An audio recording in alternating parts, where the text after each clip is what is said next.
What's up, y'all? For those of y'all that heard the news, I started again.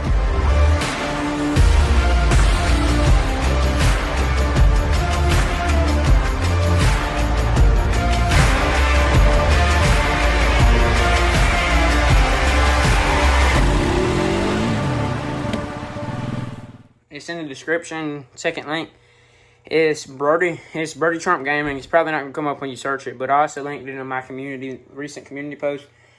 So I know you're wondering, what about the upload schedule for your main channel, this channel? Well, I'm still uploading every day on this channel. Don't fall weather hunting. Same content as always. Nothing is changing at all about this channel.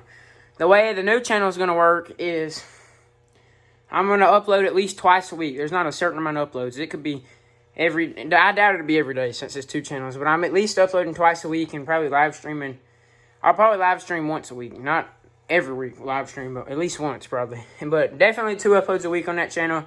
You're not going to want to miss it. I'm probably going to play a variety of different games, mostly probably like Warzone or something like that.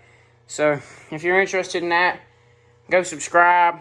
I just wanted to let y'all know about that channel. It's in the description. I will be live streaming or uploading a video once we get to 1K. No, I'll say 700 and we got a deal. So yeah, peace out.